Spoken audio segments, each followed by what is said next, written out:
ہم کے ٹھہرے اجنبی اتنی مداراتوں کے بعد، پھر بنیں گے آشنا کتنی ملاقاتوں کے بعد۔ جب ہو دل کا حال سنانا، خود ہی ہو محبوب کا جواب گھڑنا، محبتوں کی سفارت ہو یا محبوب کے آنگن، نامہ بر کبوتر ہو اتارنا، احساس لمس طرب کے شادیانے ہو، علم کی شہنائیاں ہو یا وطن پہ جانثاری ہو، تو وہ کون ہے جو لہو میں انگلیاں ڈبو کر شہادتوں کی تاریخ رقم کرتا ہے؟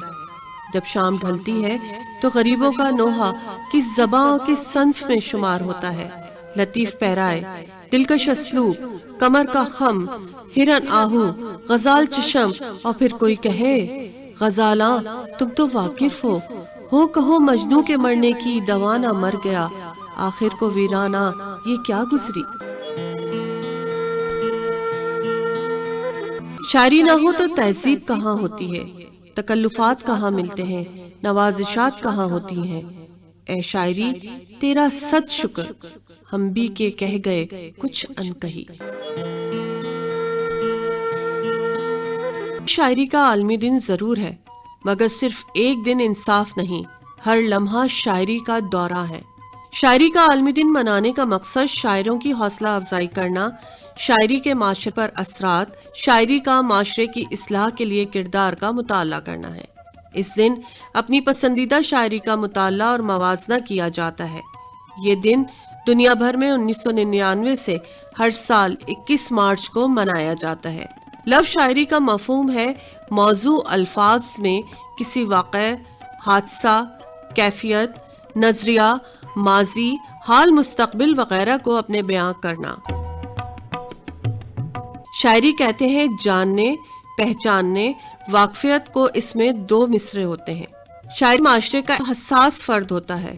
ہر فرد جو سوچتا ہے اسے چاہتا ہے دوسروں تک پہنچاتے ہیں۔ اپنی سوچ اور خیالات دوسروں تک مناسب موضوع الفاظ میں پہنچانے کو شاعری کہتے ہیں۔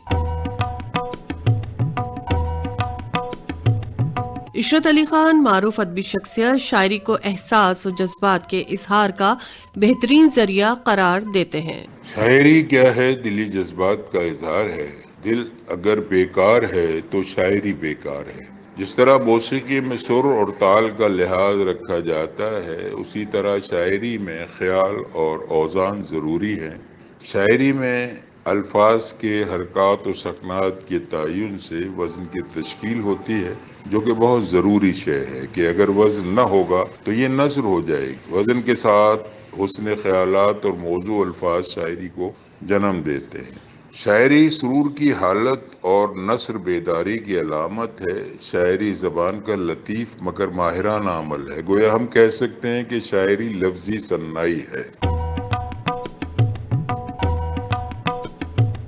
شاعری کے عالمی دن کے حوالے سے معروف ادبی شخصیت اقبال قاضی کہتے ہیں، شاعری ادب کی بہت نازک صنف ہے اور اس میں بہت سلیقے سے، بہت طریقے سے، بہت ڈھنگ سے اپنے جذبات کا، اپنے احساسات کا اظہار کیا جاتا ہے۔ بہت سی باتیں جو ہم بعض اوقات 2-3 پیرائے میں نہیں کہہ پاتے ہیں، وہ ایک شعر میں سمو دیتے ہیں، اور وہ اسے دریا کو کوزے میں بند کرنا بھی آپ کہہ سکتے ہیں۔ بہت آسانی سے ہم اپنی بات سمجھا سکتے ہیں۔ بہت سے اشعار، بے شمار اشعار اس طرح کے ہیں جس میں بہت آسانی سے اپنا مطلب بیان کر دیا گیا ہے، اپنا نقطہ نظر واضح کر دیا گیا ہے، اپنے مطمع نظر سے آگاہ کر دیا گیا ہے، اور پھر اس سے ایک اور کام بھی لیا گیا۔ علامہ اقبال نے اس سے قوم کو جگایا بھی، یہ بھی ایک شاعری کے ذریعے ممکن ہوا۔ شاعری سے ہم چاہیں تو ادب کے حوالے سے نہ صرف یہ کہ بہت بہترین کام لے سکتے ہیں، بلکہ اپنے لوگوں کو جو شاعری سے شغف رکھتے ہیں اور جو شاعری سمجھتے ہیں، انہیں ہم موٹیویٹ بھی کر سکتے ہیں، آمادہ کر سکتے ہیں بہتری کے لیے، اور ایک خوشحال پاکستان کے لیے بھی، جس طرح ڈاکٹر علامہ اقبال نے آمادہ کیا وطن عزیز کے لیے ایک روح پھونکی لوگوں میں، اس طرح کے کام بھی ہم شاعری کے ذریعے لے سکتے ہیں۔ شاعری ایک بہت معتبر ذریعہ ہے اپنے جذبات کا، اپنے احساسات کے اظہار کا۔ شاعری کے عالمی دن کے موقع پر مجھے اپنے وطن کے ادیبوں شاعروں سے کہنا ہے کہ اس وقت ہمارے ملک میں دہشت گردی، فرقہ واریت اور نفرت کا راج ہے، اور ہمارے شعراء کی اکثریت صرف لب و رخسار غم جاں کی شاعری کر رہی ہے۔ خدارا اپنی ذمہ داری کو محسوس کریں۔ ادب اور سماج کا آپس میں گہرا رشتہ ہے۔ سماج ادب سے تشکیل پاتا ہے۔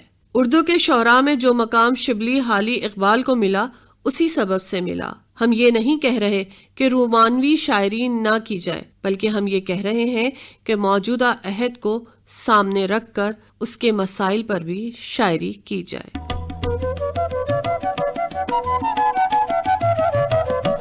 سامعین، ابھی آپ شاعری کے عالمی دن کے حوالے سے خصوصی رپورٹ سن رہے تھے۔ راوی ساجدہ سنبل، تحریر جاوید علی، پروڈیوسر محمد عارف، پیشکش ریڈیو پاکستان حیدرآباد۔